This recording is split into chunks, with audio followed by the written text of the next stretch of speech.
الحمد لله والصلاة والسلام على رسول الله صلى الله عليه وسلم وبعد فأعوذ بالله من الشيطان الرجيم بسم الله الرحمن الرحيم تلك الرسل فضلنا بعضهم على بعض منهم من كلم الله ورفع بعضهم درجات صدق الله مولانا العظيم. محترم ورونو دا د دریم سپاره سر ده. په دې مبارک آیتونو کې الله سبحانه و تعالی د پیغمبرانو فضائل ذکر کړي دي. مناسبات د مخکینی آیت سره دی چې مخکینی آیتونو کې الله سبحانه و تعالی طالوت علیه السلام دا د ورکړې وو په بنی اسرائیل باندې، او داوود علیه السلام ته الله فضیلت ورکړ په ملک او په نبوت سره. نو بیا وروسته رسول الله صلی الله علیه وسلم ته خطاب وکړو چې ته د پیغمبرانو نه یې. ظاهر د لفظ دا دی چې دا د لفظ ظاهر دا تقاضا کوي چې د پیغمبرانو میانس کې به برابرۍ وي. په دې آیات کې د پیغمبرانو علیهم السلام درجه بیان شوې دي. موږ ته دا خبره لاس باندې راکړې ده چې د دې میانس کې څه فضائل شته دي، لکه څنګه چې د بشر په میانس کې تفاضل شته، فضیلتونه شته، همدارنګه پیغمبران هم په منځون کې څه فضائل لري. دا مبارک آیتونه کې الله سبحانه و تعالی فرمایي تلک الرسل، دغه پیغمبران ټول د آدم علیه السلام نه محمد رسول الله پورې چې دي، فضلنا بعضهم على بعض، موږ فضیلت ورکړی بعضو ته په بعضو نورو باندې. منهم من کلم الله، اوس الله سبحانه و تعالی د ځینو پیغمبرانو د فضائل وجه هم بیانوي چې هغه کوم اسباب دي چې الله سبحانه و تعالی بعض پیغمبران په بعض نورو فضیلت ورکړي. منهم من کلم الله، د دې د جملې نه داس څوک شته دي چې الله د دې څخه خبرې کړې دي، لکه موسی علیه السلام چې الله سبحانه و تعالی د دې خبرې وکړي منهم من کلم الله، او لکه آدم علیه السلام، لکه حضرت محمد صلی الله علیه وسلم ورفع بعضهم درجات، او پورته کړی دی الله بعضهم د بعضو پیغمبرانو درجه. د دې د جملې نه د بعضو پیغمبرانو درجه لوړې دي، لکه خاتم المرسلین محمد صلی الله علیه وسلم چې دا سید الاولین و آخرین دی په دنیا او په آخرت کې، لکه د انبیاء او پلار ابراهیم خلیل الله. واتینا عیسی ابن مریم البینات، او موږ ورکړی دی عیسی د مریم زوی ته خورا واضح معجزې ورکړې وي. واتینا عیسی ابن مریم البینات، او الله سبحانه و تعالی فرمایي دلته د دوم فضیلت بیانوي، د حضرت عیسی علیه السلام فضیلت بیانوي. واتینا موږ ورکړی عیسی د مریم زوی ته بینات، امر، نهی، عجائب او معجزه. و ایدناه، او موږ دای قوي کړی وو بروح القدس، جبرئیل امین سره دای موږ قوي کړی وو. ولو شاء الله، نو دلته د حضرت عیسی علیه السلام په فضیلت وجه دلته بیان کړه چې حضرت عیسی علیه السلام ته خدای پاک کارا واضح معجزې هم ورکړي وي، لکه مړي به راژوندي کول، او چې د مور نه روند پیدا شوی و د په دم سره جوړېدلو، پیس به د په دم سره جوړېدلو، او د بعضی مغیبات نه به خبر ورکولو. و ایدناه بروح القدس، موږ دای قوي کړی وو په جبرئیل امین سره. ولو شاء الله ما اقتتل الذين من بعد ما جاءتهم البينات. د ټولو معجزات سره، د ټولو حقانیت سره د خلق ولی مختلف شول. الله سبحانه و تعالی نو د دنیا کې صحنه د امتحان جوړ کړله. خدای پاک کتابونه ورته راولېږل، پیغمبران یې راولېږل، دوی ته ښې او بد لارې ورښودې، د ښې لارې نتیجه یې ورښوده، د بد لارې نتیجه یې ورښودله، او د خلق خدای پاک په امتحان کې واچول. نو به انسان ته اختیار ورکړو چې ته په خپل اختیار سره په دې لار باندې ولاړ شه، ځای به د جنت شي، په د سپینه لار، په د توره لار باندې مه ځه چې د کفر لار ده، نه چې بیا به ځای جهنم شي. نه الله فرمایي ولو شاء الله ما اقتتل، دا د خدای پاک اراده وه چې دا د خلکو نه به امتحان الله اخلي، د خدای پاک دا اراده وه. ولو شاء الله، د خدای پاک دا اراده وه چې هر څوک په دنیا کې کوم کار کوي چې په خپل خوښه یې وکړي، خپل اختیار یې وکړي، په علم مختار یې کړي کې څو پورې که ښه کار کوم چې دای د ثواب مستحق شي د جنت، او که بد کار کوم چې په خپل خوښه یې وکړي چې د جزا مستحق شي. د الله هم داسې اراده ده. که د خدای پاک دا اراده نه وای نو اڅوک به هم کافر شوی نو. ولو شاء الله ما اقتتل الذين من بعدهم، ولو شاء الله کله خدای پاک اراده شوی وای مقتتل الذين جنگ بنو کړی هغه کسانو من بعدهم چې پس موسی او عیسی علیه السلام من بعد ما جاءتهم البينات، پس دغه چې دوی ته ښکارا واضح دلایل راغلي د کتابو کې چې صفات محمد رسول الله، ولکن نو دوی کله خدای پاک اراده شوی وای خدای پاک دوی خپل اختیار ته نه وای پریخي نو اچ په جنگ نه وکړي. ولكن اختلفوا، ولكن دخلك چې کله الله فاعل مختار کړ خو بدا فالهمها یعنی فجورها وتقواها وهدينه النجدين، الله موږ دوار لارې ورخودلې چې دته اختیار پکې ورکو چې په کومه لار باندې چې نتیجې موږ ورخودلې. ولكن اختلفوا، ولكن د خلق اختلاف کو په دین کې منهم من امن، بعضی د خلکو نه د سکو چې ایمان یې راوړو په کتاب او رسول سره فطری ایمان یې ټینګو، ومنهم من کفر، او بعضی د خلکو نه د سکو چې هغه کافر شول په کتابو پر رسولانو سره په خپل اختیار. ولو شاء الله کله خدای پاک اراده شوی مقتتلوا، دوی به اختلاف نه وکړي په دین کې. دین کې به الله سبحانه کله خدای پاک د اراده شوی وای نو دوی به اختلاف نه وکړي. الله سبحانه و تعالی به دوی خپل اختیار ته بخي پر خپل نه خدای به داس یو هغه ورته نه ورته پیدا کړی وای چې ټول به ایمان چغي وایي لکه د قیامت پر چې لمر دغه روخیږي د مغرب نه نو هیڅوک به هم الته د څوک پیدا نشي چې کافر شي. ولكن الله تعالی چې يفعل ما يريد، الله کوي هغه څه چې الله اراده کوي. الله سبحانه و تعالی د نو خو کارو د پر اراده هم ده او خوخه هم ده، د بد کارو د پر اراده ده او خوخه نه ده. اراده نه معنا ده چې د بنده خپل مخ ته پکې خوشي کوي. یا ایها الذين امنوا، ای هغه کسانو چې ایمان یې راوړی دی، یا ایها الذين امنوا ای هغه کسانو چې ایمان یې راوړی دی، انفقوا مما رزقناکم، تاسو نفقه کوي هغه شان چې موږ تاسو ته روزي کړی دي. موږ چې کوم شان تاسو ته درکړي الله په من قبل ان یاتی یوم، مخکې دینه چې تاسو ته رسي د شی ورځ، مخکې د هغه ورځ نه چې د شی ورځ روانه ده لا بیان فيه، چې پیغي کې بیا د شان د سن کېږي چې الته بیا د اسباب د تا د برابر شي چې شای خرج کې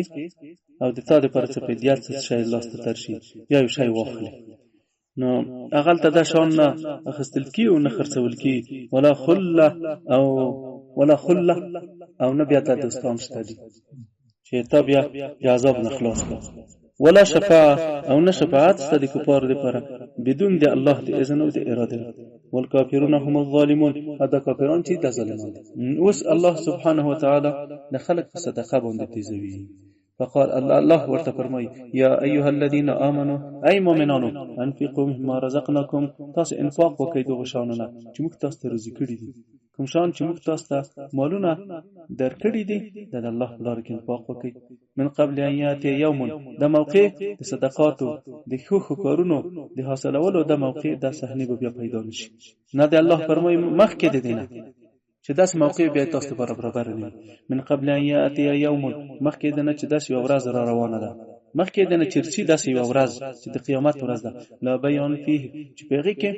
دلته عبد الله بن عباس دته چې بده کې پدیا بیا نشته چې په پدیا بیا ځان خلاص کی. لا بیان فيه ان لا فدا کی دې کې پدیا نه ولا خلت او نه بیا داسې دوست ته پیدا شي چې هغه ته د الله د عذاب نه خلاص کو. ولا شفاعت او نه شفاعت تسپارش ته د کفارو لپاره. نو د کافر لپاره بیا سپارش نشته، ته مخ بعد د ایمان راوړي او نه بیا پدیا قبلي او نه بداس دوست دې ته پیدا شي. بعض مفسرین کرام دا ویل دي چې اغلته نو بیا دوستان او سپارش کوونکي سپارش نشي کولای مگر به اذن د الله کوي. والکافرون او د کفار چې دي هم الظالمون، والکافرون هم الظالمون، د کفار هم دوی ظالمان دي. الله فرمایي ظالمان بل څوک نه دي، هم دوی ظالمان دي. والکافرون هم الظالمون، د کفار چې دي د ظالمان دي. والکافرون هم الظالمون، وکړه چیرته دا ویل وای کایدا سی ولای چې ظالم کافر دی نو بیا به څوک تخلص شي چې دا سی ویل چې ظالمون هم الکافرون. دا ډیره مشکله نو خدای په کې چې والکافرون هم الظالمون، د کافرون چې دي د ظالمون دي. الله سبحانه و تعالی د کارونه د الله د پاره وکړي، د صدقات د الله د پاره ورکړي، پیغمبرانو علیهم السلام باندې ایمان د الله د پاره راوړي. اوس الله خپل ځان ورکړي، خپل ځان صفات ورکړي. الله لا اله الا هو الحي القيوم. الله الله چې دی لا اله الا هو، الله داسې ذات دی. الله لا اله الا هو الحي القيوم. الله الله چې دی لا اله الا هو، نشته ور د عبادت مگر هم دی. هغه فرد دی، هغه صمد دی،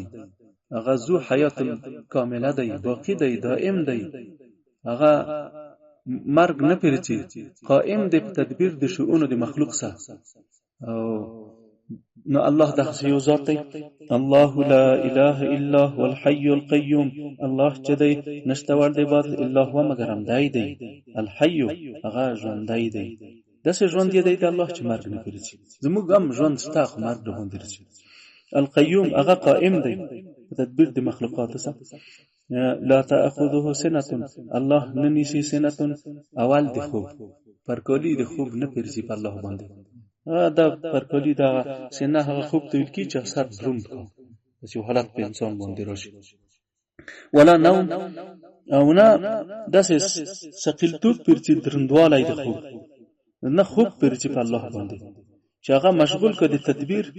د تدبیر او د امور د مخلوق نه. موږ تاسو کله کله چې خوب رو باندې راشي نو د هر څه نه موږ مشغول کوو، یا د موږ سره تدبیر نه وي، موږ کارونه بیا نشو کولای. الله داسې نه دی، هیڅ وخت الله په ځان باندې قیاس نه کوي. يهود او نصارا د وجه نه گمراه شول چې دی الله په ځان باندې قیاس کوي. ولا نوم، الله سبحانه وتعالى خوب يننسي، له ما في السماوات وما في الارض. دا سلبي صفاتونه دي الله دي، چې د الله نه دغه شان سلب دي، سناو نوم دا شان. او دغه ثبوتي صفاتونه دي چې حي دی، قيوم دی. دا هغه مبارک آیت دی چې د قرآن اعظم شان لوړه څوکه یادېږي.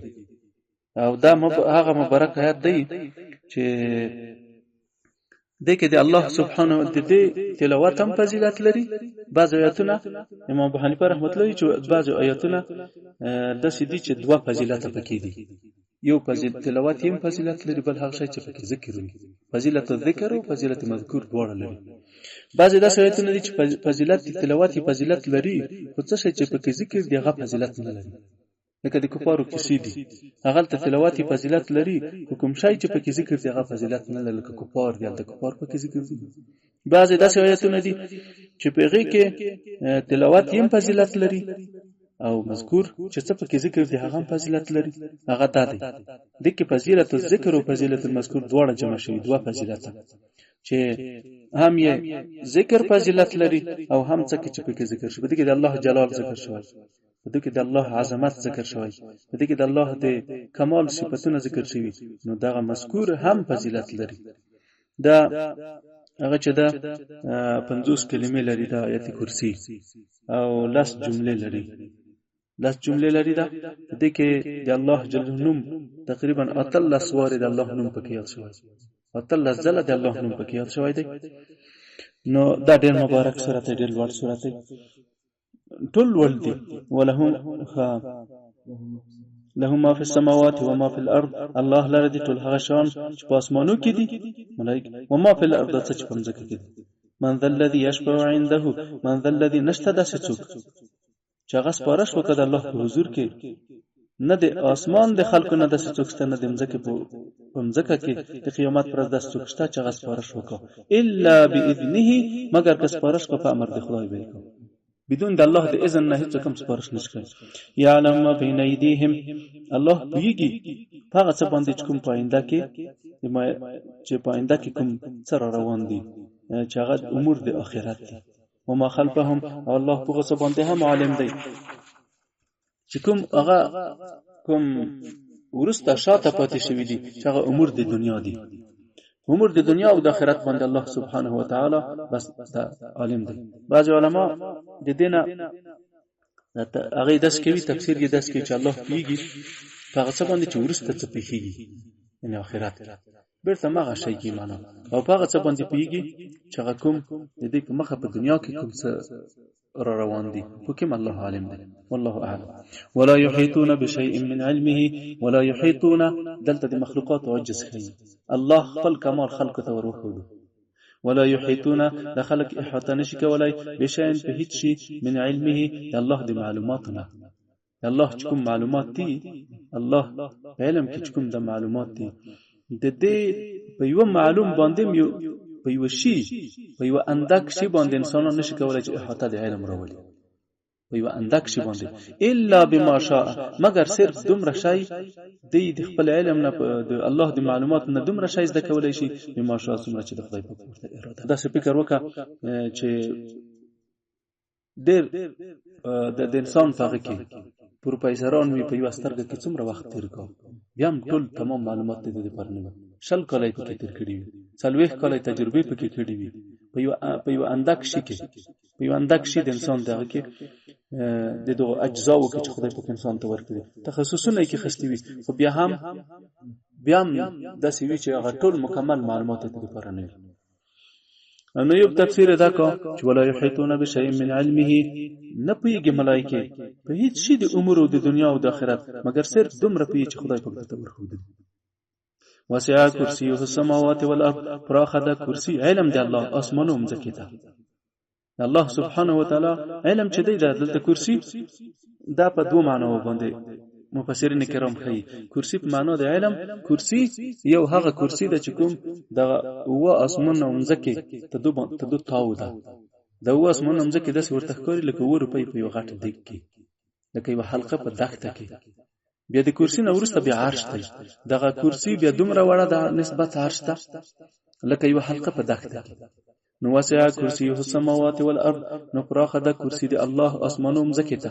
یا پراخه دی علم د الله اسمانو مزکیته ولا يؤوده حفظهما او ولا يؤوده نستړی کوي الله حفظهما حفاظت د عرش او د کرسی حفاظت د اسمانو د مزکی الله سبحانه و تعالی چې دی دا په الله باندې ثقيل نه دی الله نستړی کوي او هو العلی د الله چې دی اعلی دی د هر شي نه العظیم اعظم دی د هر شي نه ستر دی لا اکراه فی الدین لا اکراه فی الدین دې آیت سبب د نزول دا چې وسړی و د انصارونه د دوه زمانو هغه عیسویان شي وو مخکې د بعثت رسول الله نه د عیسویان شي وو په چې کله مدینه منوره ته د دوه زمان راغله نو دوی په یو قافله د تجارانو کې وو د دوه زمان د انصاری کوم زمان و د مدینه منوره د انصارو د جمله نه کوم سړی و دوا زمانه چې حسابيون شي نو دغه د زیتون تیل خرڅول نو پلار یې چې دی دا کلک ونیول نو دا څه ورته چې والله که تاسو پرېږدم څو چې تاسو اسلام نه درو د دوړو زمانه ته وي اخو حسابيون نو دا مبارک آیت را نازل شو لا اکراه فی الدین قد تبین الرشد من الغی لا اکراه فی الدین لا اکراه فی الدین جبر نشته په دین کې لا اکراه فی الدین قد تبین الرشد من الغی الا اکراه فی الدین نشته یعنی اڅوک هم جبر نشي کوي څوک مجبورول نشي په توحید باندې د اهل کتابونو د مجوسونه پس اسلام د عربونه لا اکراه فی الدین نشته اکراه نشته جبر په دین کې قد تبین الرشد من الغی په تحقیق سره واضح شوی دی حق دی ایمان واضح شوی دی د کفر نه حق واضح شوی دی د باطل نه د دې واضح دی ځنه مفسرین کرام یې چې دا آیات چې دا بیا منسوخ شوی دی نو دلته که منسوخ نه یا څوک چې منسوخ نه بولی هغه داسې وی چې دلته خدای په کې چې لا اکراه په دین جبر خو په دین کې نشته خدای د جهاد د څه لپاره جهاد د دې لپاره چې د اسلام دین حاکم شي حکومت باید د اسلام د دین وي د نور ادیان ولا خلق د اسلام ته نظام لاندې د ژوند وکاو خپل عبادت خپل کار د دې مخ باندې بیایي خو د اسلام ته تصویر لاندې حاکمیت باید د اسلام وي یعنی جهاد د دې لپاره دی چې الته اسلام حاکم وي په ټول ادیان باندې نور په جبر سید مسلمانانو او بعض خلک چې دي دا آیات منسوخ دي دا منسوخ بلی قد تبین الرشد من جاهد الكفار والمنافقين واغلظ عليهم حدیث قد تبین الرشد من الغی فمن یکفر بالطاغوت پس هر هغه څوک چې کافر شي په طاغوت باندې هر څوک چې طاغوت نه مني، هر څوک چې د طاغوت نه انکار کوي. طاغوت څوک دی؟ شیطان دی. طاغوت څوک دی؟ هغه څوک دی چې د الله د عبادت مقابل کې خلق خپل عبادت ته راغوري. دا ته طاغوت ویل کی. طاغوت هر هغه چاته ویل کی چې د الله د قانون بل په بل عبارت. طاغوت هر هغه چاته ویل کی چې د الله د قانون په وړاندې خپل قانون ته خلق ربولي، چې هغه د اسلام سره په ټکر کې قانون وي. نو دا دتم طاغوت ویل کی. نو الله فرمایي فمن یکفر بالطاغوت، هر هغه څوک چې هغه کافر شي په طاغوت نه مني، انکار وکړي په طاغوت، په امر د شیطان، په عبادت د بتانو. و یؤمن بالله، او باور ولري په الله باندې. دا سړی چې طاغوت نه مني، شیطان عبادت نه مني، شیطان نه مني او د کفر قانون نه مني، و یؤمن بالله، او باور په الله باندې لري، دا سړی څنګه دی؟ فقد استمسك بالعروة الوثقى، فقد استمسك د کلک نیولې ده. بالعروة الوثقى، عروه اکړی، دا محکمه کړی نیولې ده. داسې کړی ده لن انفصام لها، چې انقطاع نه لري. دا به داسې تیز وصل کا جنت ته، دایمي ژوند ته. دا داسې کړی ده لا اله الا الله کړی، لا اله الا الله محمد رسول الله. دا داسې کړی ده لن انفصام لها، د انقطاع نه لري، زوال نه لري، هلاک نه لري. او بل تفسیر یې دا دی چې دا کړی د کله ونیوه چې الله باندې د ایمان لرلو او د کفر نه د انکار کولو، دا داسې ده چې دغه هغه چې د چختن د کلمې دا به قطع نشي د نعمتونو د جنت نه. د دې زوال نشته د جنت نه،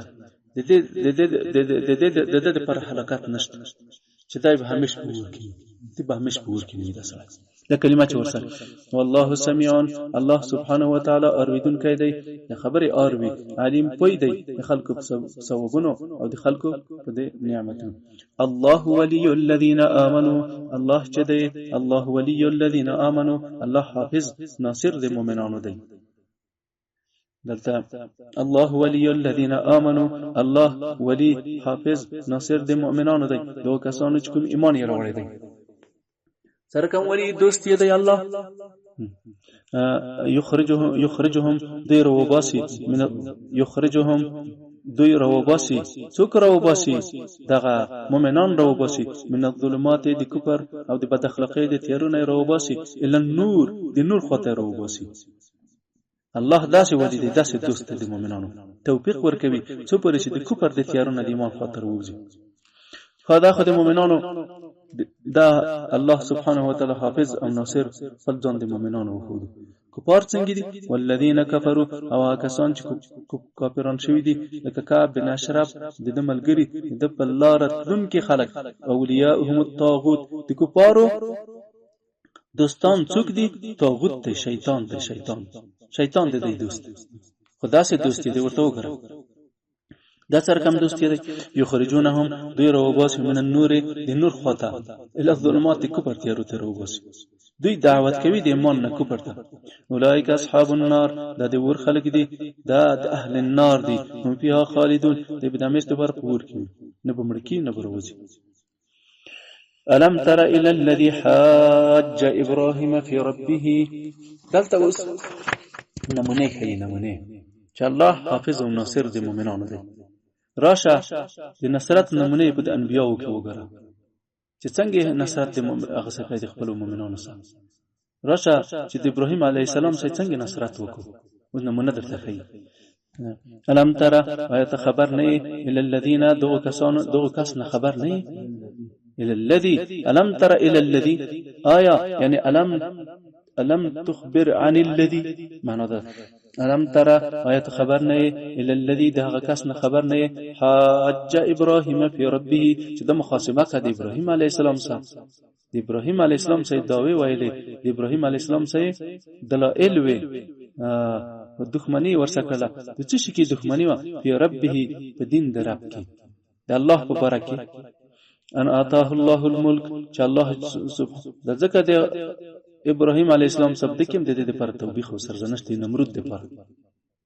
د خدای پاک د دې نعمت نم نشرمېدو چې الله د توک ور کړی وو. لکه یو څوک چې وی دا ملامت نه دی، مخ ورسره کړی دي، نو ځکه دای وس داسې کار کوي چې د الله د دین سره مخاصمت کوي. نو دلته الله فرمایي الم ترى آیت خبر نه الی الذی دا کسنا حاج ابراهیم چې د مخاصمه کوي د ابراهیم علی السلام سره په ربه په دین د رب کې دی الله په حق له مخاصمه ورسکه ان اتاه الله الملك چې الله سبحانه و تعالی دته پادشاهي هم ورکړی و د نمرود بن کنعان و اذ قال ابراهيم غوخت چې و ابراهيم خليل الله خليل الرحمن اذ قال ابراهيم ربي الذي رب زما هغه ذات يحيي ويميت چې الله زما هغه ذات چې هغه ژوند کول او مړ کول کوي ابراهيم عليه السلام ډېر مناظرې کړې یو مناظره د پلار سره کړې ده یو مناظره د قوم سره کړې ده یو مناظره د نمرود سره کړې ده مناظره نمرود سره کړې بل مناظره تقریبا 4 مناظرې دي دا بل مناظره د هغه وخت کې چې کله دای ورته ورچول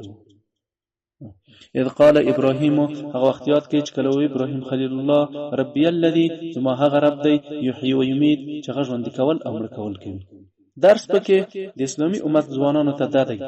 چې دوی به اسلامي عقیده زده کوي د دې عقیده نه به دفاع کوي او دغه خلکو مقابله کوي چې هغه کوم د دې عقیده دښمنان دي د دې عقیده نه انکار کوي دوی خپل عقیده زده کوي دلایل زده کوي د کې بحث کوي مناظره به ورسکه دغه خلک چې کوم دي د خپل دلایل زده کوي څو پر چې هغه خپل دلایل کې پړ شي الله نصرت ورسکه ان تنصر الله ينصركم کتاس د الله د دین سره نصرت وکي نه الله بستاسه کومک وکړه دلایل به خدای پاک دروخي الله به تاسو همکاري وکړي نو دلته اوس وګوره چې الله داسې ودی انا اذ قال ابراهيم کله چې و ابراهيم خليل الله ربي الذي زما هغه رب دی يحيي ويميت چې ژوند کول کوي مړ کول کوي قال نمرود وې دغه نه بات شو انا احيي واميت زم ژوند کول مړ کول کوم دلته د نمرود حماقت هم دلته کوي انا احيي واميت ابراهيم عليه السلام ورته قال هو ابراهيم خليل الله فان الله ياتي بالشمس من المشرق زما الله نور ورته خیر نشو بده کی چې دا سره کم د وې چې زمړ کول او ژوند کول هغه داسې وکړي چې دوا کسان راوستل د بندیخانې نه یو چې هغه کوم یو یې قتل کو بل یې پرې وداد دا مې مړ کو دا مې پرې دا احمق په دې باندې نه پیدلو چې دا خو د سر نه ژوند دي کنه ته څه روح دوه تور کړ څه ژوند خو د سر د ژوند دي خلک دلته راوستل بیا چې الله قدرت نه خدای پاک ته تلاش در نه کا الله ته وسیله در نه کا ته په دې قادر نه چې دا مړ کی نو ډیر کله کله د وسایل کار امونه کا خیر ابراهيم عليه السلام دلته په دې دلیل کې ورڅ خیر نشو بل دلیل یې ورته ونیو نو ابراهيم خليل الله ورته وی ان الله فتاكثر الله تعالی چې دی یاتی بالشمس من المشرق زما داسې رب دی چې هغه المر ولید د مشرق نه فاتبها من المغرب مترتق وکد مغرب نه راول فبهت الذي كفر حیران شو هغه کس چې کوم کوپر کړای وو ساکت شو بدون د هیڅ کوم حجت هغه تورنغل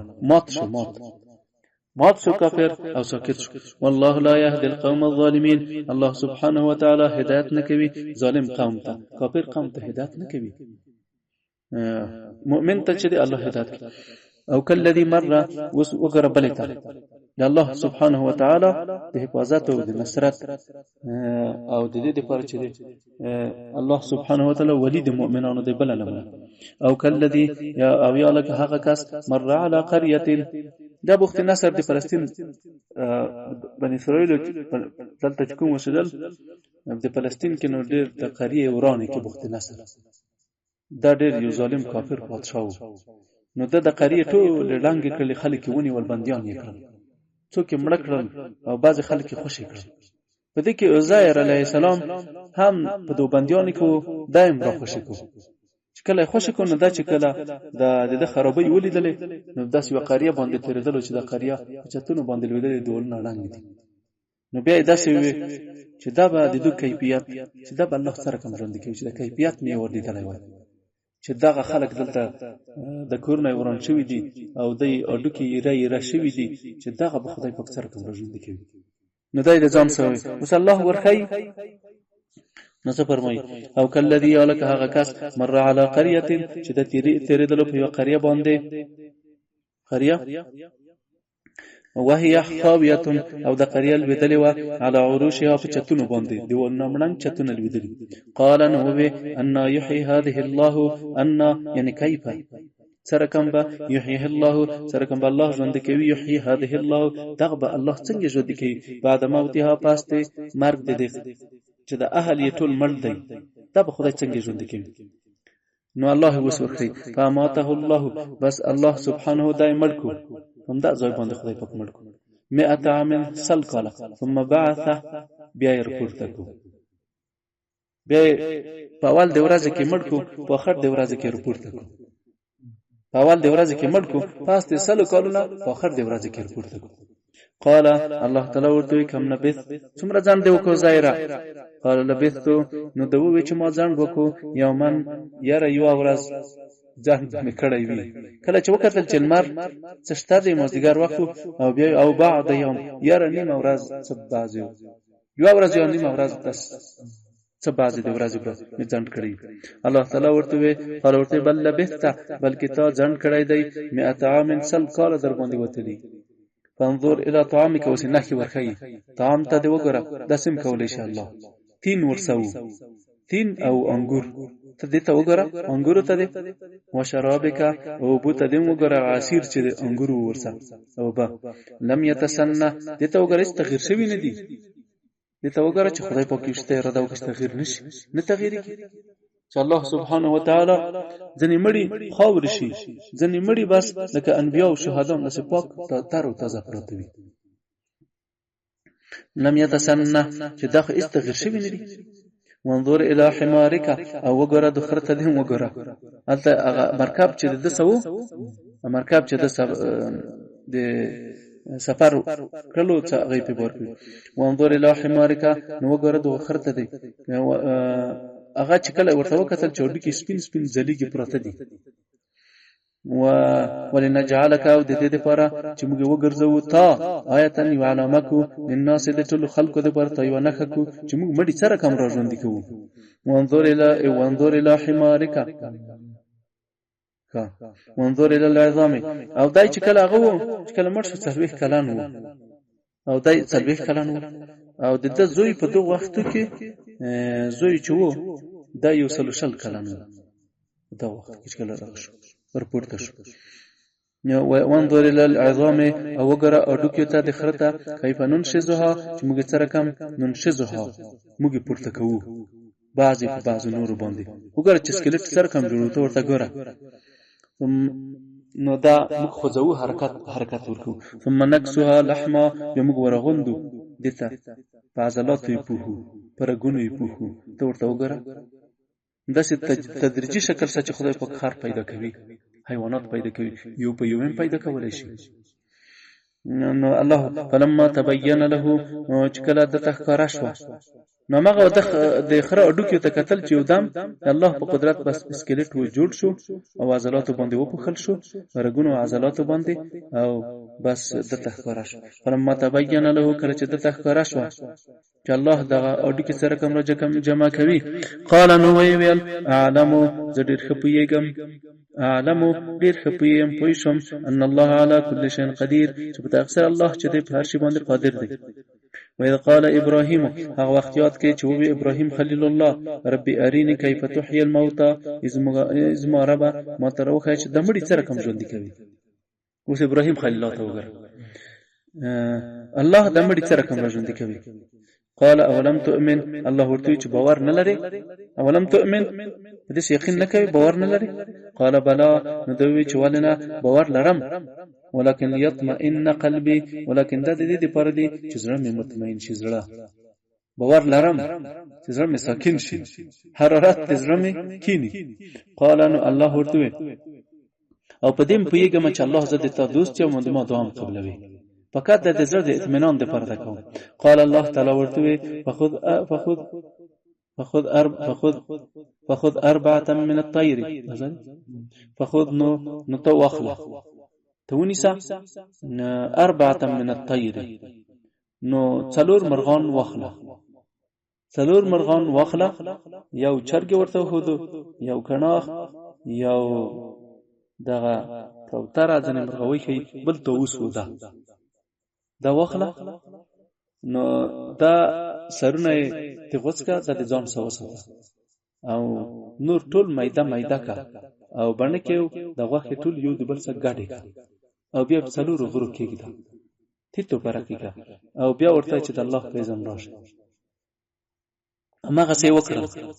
ابراهیم خلیل الله خدای په کوتی فسرهن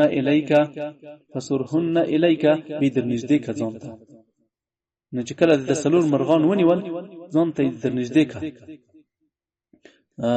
فسرهن الیک ثم اجعل بیا کېږده در جمعی کا ځان ته ثم اجعل نو ټوټه ټوټه کا میده میده کا ثم اجعل على كل جبل بیا نو وګرځوا کېږده مجعل یعنی بیا کېږده على كل جبل په هر غره باندې د څلور غرونو په هر غره باندې کېږده منهن د مرغان جزءا بعض اجزاء التکېږده ثم دعوهن بیا راوغړی په خپل نومونو سره چرګ او کڼاغ او کوتره راشي د الله په اسم یاتینک سعیا نو دا به ته راشي بس په ډېر منډه په پښو در سره روان وي. وعلم ته په دې باندې پوه شه ای ابراهیم خلیل الله ان وعلم ان الله عزیز په تاسو الله تعالی چې دی د زورور دی په انتقام اخستلو سره څوک چې اقرار نه کوي په احیا په ژوند کولو د مړیو سره حکیم ذاتی الله سبحانه و تعالی په جمع کولو دی اډوکیو او په بیا ژوند کولو سره د الله حکمت دی. ځنه علماء کرام یې د جلالین شریف په حاشیه کې د خبره لیکلې ده چې د څلور مرغان یې ولې ورته وښودل چې دا کڼاغ او چرګو او د مرغو هغه وچبوري کوتره او طاووس و. په د څلور مرغانو کې حکمت دا و چې په د هر یو کې یو خاصه ده که دغه خواص انسان او بالخصوص ځوان د ځان کې حلال کړل د ژوندۍ انسان جوړیږي. نو هغه څه شي دي په چرګ کې د شهوت قوه ډیره غالبه ده که دا انسان په ځان کې مهار یې کا او دای مړکا ځان کنټرول کو نو د ژوندۍ انسان جوړیږي. په کڼاغ کې هرس ډیر زیات دی، حریص دی کله د هرس هغه کې نو دا د هرس هغه په ځان کې حلاله کې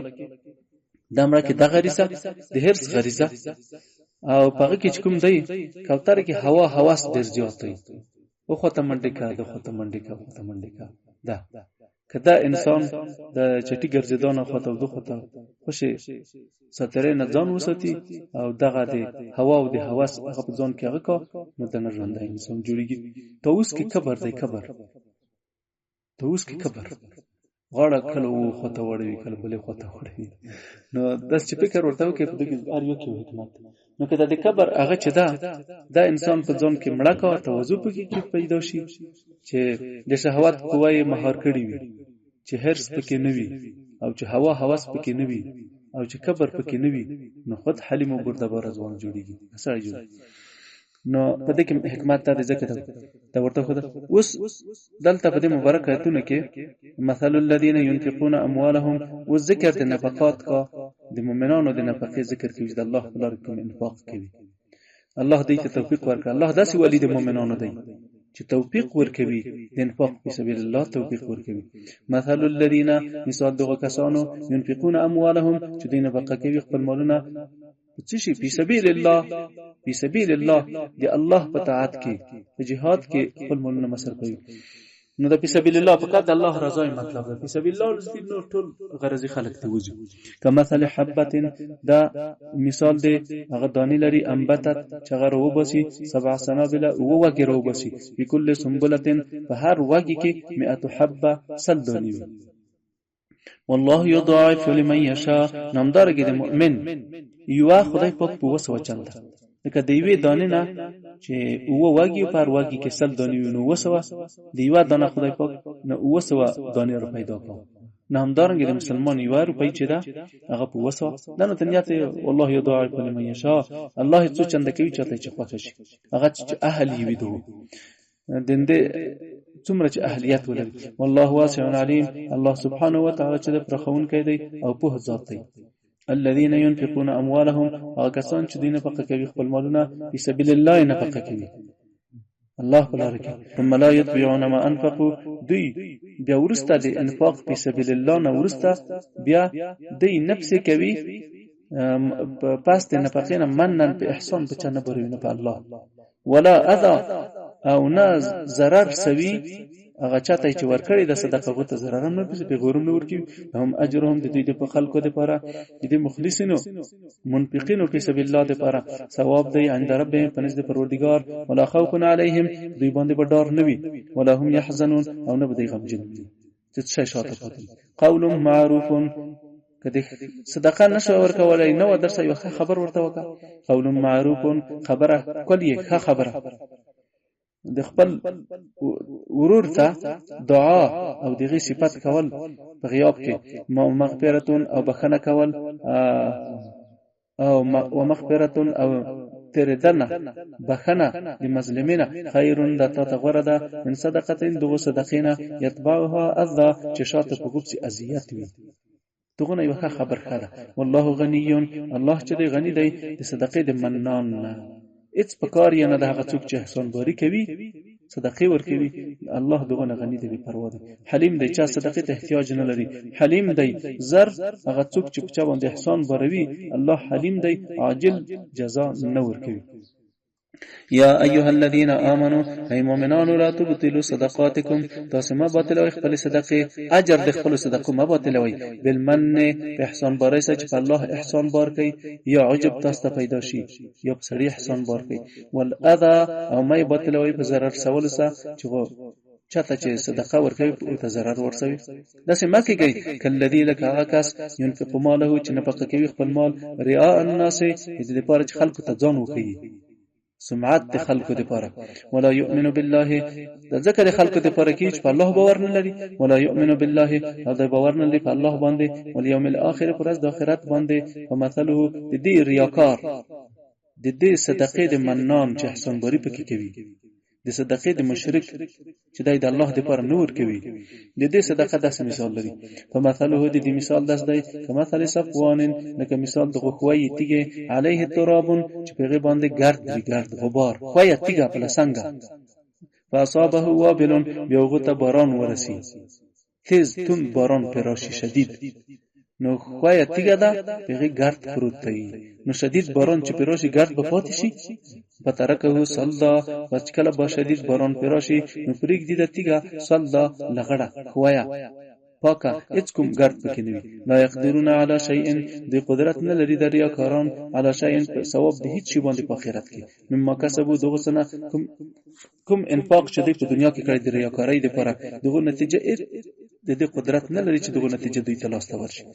والله لا يهدي القوم الكافرين الله هدایت نه کوي کافر قوم ته څوک چې ایمان نه غوړي د الله نه ثوابونه نه غوړي هغه ته خدای پاک ورکوي نه هغه ته خدای پاک هدایت نه کوي نو همدارنګ ریاکار چې کله د صدقه ورکا نو دغه د ریا توپان چې کله پیراشي نو ثواب هم دغه څه دی منځوړي لکه باران چې د خوې تیګه نه ګرد دی منځوړي نو د ریا باران هغه د صدقاتو هغه ثواب دی منځل نشي ومثل الذين ينفقون مثال دغه کسانو چې د انفاق کوي اموالهم نفقه کوي خپل مالونه ابتغاء مرضات الله وزدي اغبيانوي د خو خلکو چې د الله د رضا لپاره انفاق کوي چې د څه لپاره د انفاق په سبیل الله کې مالونه نفقه کوي ابتغاء مرضات الله دوی غواړي د الله رضا غواړي طلب د الله رضا طلبوي وتثبيت من انفسهم او تصدیق دی تثبیت دی د دې د خپل نفسونو نه یقین دی او د دې د خپل زړونو د یقین دی په ثواب سره یقین لري د زړونو د دې په زړونو کې د خبره کلکه ټینګه ده چې په دې باندې الله مکتسبونه کوي داسې خلک د الله پر رضا د الله رضا غواړي او دغه د دې د خپل نفسونو نه یقین دی او حقیقت دی د دې د خپل نفسونو په ثواب باندې کمثل جنتین داس مثال لري د دې نفقه لکه مثال دغه باغ لري بربوتن چې په لوړ ځای وي یو باغ دی په لوړ ځای وي اصابها وابل چې غته باران شدید باران هم راسي یو باغ چې په لوړ ځای باندې وي نو ډېر ښه منظر ورکوي ډېر ښه ښکاري نو دا خدای دې چې په جوړ کې نه دی او نو هوا یې ډېره ښه ده نو په ونه په د بوټي باندې ډېره ښه لګي اصابها وابل فاتت اكلها د باغ ورکوي اكلها میوه ورکوي د فاین د چند ځکه ډېر ښه موقعیت یې دی او باران هم ډېر ښه ورته رسي په خپل فلم يصبها وابل هم ځکه دومره پاکه ده